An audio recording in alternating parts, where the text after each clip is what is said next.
New player mistake. Tokens aren't real creatures? I see this a lot with new players, and even with some long-time players. They don't treat token creatures like real creatures.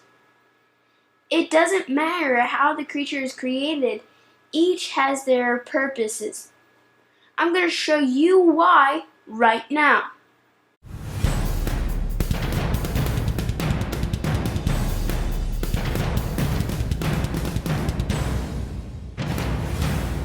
Reaching and teaching young mages of all ages.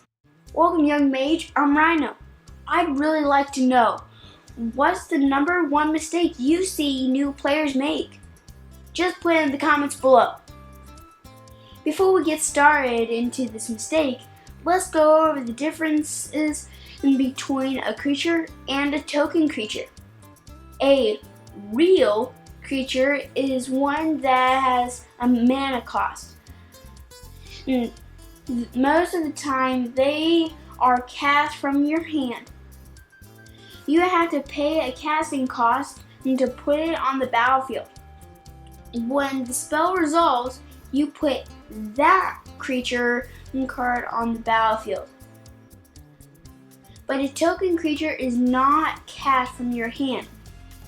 It is generated by a spell or ability. When that spell or ability resolves, you put a token down to represent the creature. Once either a creature or a token creature is on the battlefield, they are both permanents. The big difference now is a token creature can only exist on the battlefield. A token still goes to the graveyard when it dies, but it doesn't stay there. It disappears. A token can be exiled, but it doesn't stay there. It disappears. And that's the main difference. Tokens only exist on the battlefield. Because of this, I think most people treat them differently, like they aren't real. The ability to generate token creatures can be very helpful in Magic. For example, in the Merfolk deck I'm running right now, I have Mistcloaked Herald. It is a 1/1 for 1 blue that can't be blocked.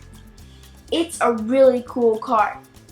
I also have Deeproot Waters. This enchantment lets me create a 1/1 blue Merfolk token with hexproof when I cast another Merfolk. If you look at the two, they are very similar creatures. Both are 1/1 with a special ability. They are both capable of attacking and blocking. They are both great ways of getting more creatures on the board. Now for the big mistake. I see players sacrificing tokens first without thinking about their board state. Tokens disappear when they go to the graveyard. Let me give you an example. We have a mono black deck. There is a Queen's Bay Soldier and a zombie creature token on the battlefield. Our opponent has a Magma Roth and attacks with it. There is no way we can take it out. So to keep us from losing life, we need to chump block. Which creature would you block with? They are both 2/2 with no special abilities. I see most players sacrificing their tokens first. They aren't thinking about the fact that tokens disappear when it goes to the graveyard. In this case, it's better to sacrifice the Queen's Bay Soldier. It goes to the graveyard without disappearing. On our next turn, we draw Gravedigger. When the Gravedigger enters the battlefield, we can put the Queen's Bay Soldier back in our hand. If we had sacrificed a zombie token, we wouldn't have a creature to return from the graveyard.